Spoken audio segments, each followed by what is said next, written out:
A dastardly attack took place on Indian soil today. I'm joined by senior BJP leader Yashwant Sinha. So, how do you see this attack in context of Prime Minister meeting Nawaz Sharif?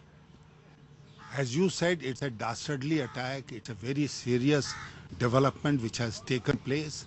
And now, whatever little fig leaf there was for the talks has also been destroyed. There is no reason to talk to a country which is exporting terror to India repeatedly and is striking through its terrorists at will at Indian army posts, Indian installations, Indian objectives. So, will there be any meaning to this talk in America when our soldiers are being killed and a message is being given that their political establishment does not control the army? Absolutely.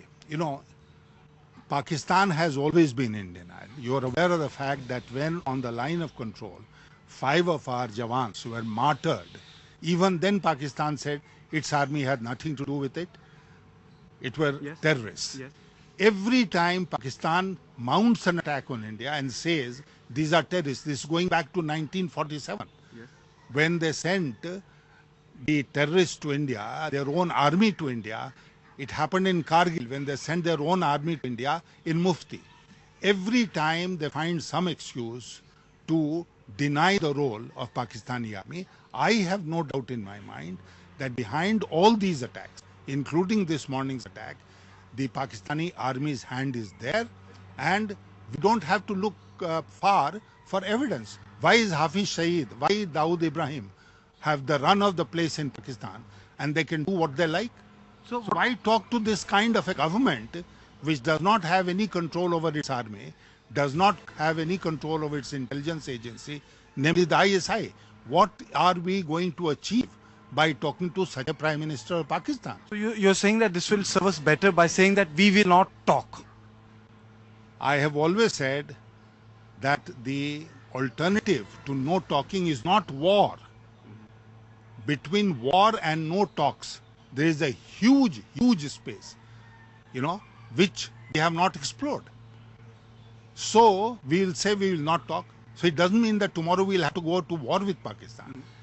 What we'll do is we'll strengthen our own defenses in order to ensure that such attacks don't take place. Do you feel that UP has diplomatically weakened our initiative and strategic interests compromised by saying that Pakistan is also a victim of terrorism, including Baluchistan in the joint paper? You see, we have made some very serious mistakes in our dealing with Pakistan over the 9 years that UPA has been in power. The first was in Havana, I think in 2006 or 2007, when the Prime Minister agreed that in the joint statement we'll say that Pakistan is equally a victim of terror and India and Pakistan therefore are at par. Pakistan is victim of which terror? India is victim of which terror? This distinction was completely obliterated. Yes, Pakistan is a victim of terror, but its own terror. We are victims of terror, but Pakistan exported terror. This is the difference, which you obliterate by statements of this kind. Then you mentioned rightly Baluchistan, Sharm el-Sheikh, which I said in Parliament was a great shame for India, that we agreed to discuss Baluchistan as if we were doing wrong things in Baluchistan. So again we put Pakistan and India at par. This is what Pakistan wants. In every talk, Pakistan insists that there should be parity between India and Pakistan.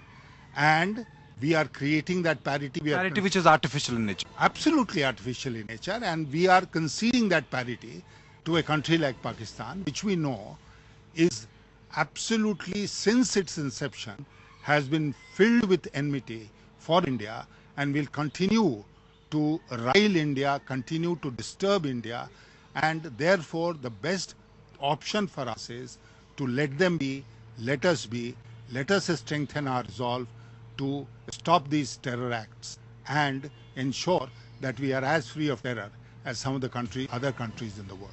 Thank you for speaking with us. With camera person Sanjeev Kartikeya Sharma from Delhi for Headlines Today.